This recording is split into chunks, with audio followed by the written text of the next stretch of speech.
পালানাশক জৈব পালানাশক তৈরি। তামাক পাতার সংখ্যা হবে 10টি। কয়টি? 10টি তামাক পাতা। লিখেন 10টি তামাক পাতা। কত লিটার পানিতে?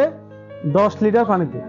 তাহলে 10টি তামাক পাতা 10 লিটার পানিতে 10 থেকে 12 ঘন্টা ভিজিয়ে ভালোভাবে কচলিয়ে, মানে ভিজিয়ে রাখার পরবর্তীতে, ভিজিয়ে রাখার পর ভালোভাবে কচলিয়ে 20 গ্রাম হুইল পাউডার, মানে ডিটারজেন্ট। কত গ্রাম? ডিটারজেন্ট 20 গ্রাম ডিটারজেন্ট।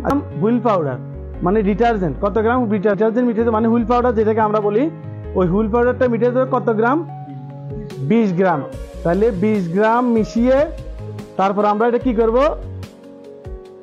মানে 10 লিটার পানি কত শতক জমিতে ব্যবহার করা যাবে? 5 শতক জমিতে। কত শতক জমিতে? 5 শতক জমিতে। এটা কি দমন করবে? মাকড় দমন করবে। কি দমন করবে? আমরা যে মাইটস দমন করবে। এই যে আপনাদের এখন যাদের যে সমস্যা বলেন অনেকে, কি পাতা কোঁকড়ানোর সমস্যা আছে না?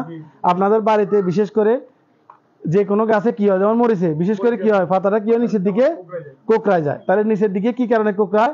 মাকড়ে কোঁকড়ায়। মাকড়ের আক্রমণ যখন খুব বেশি হয় তখন এটা চোখে দেখা যায়। এর আগে মানে মাকড়টা যখন আপনার রসালো গাছটা খেয়ে খুব বড় হয়ে যায় তখন এটা চোখে দেখা যায়। এর আগে এটা চোখে দেখা যায়?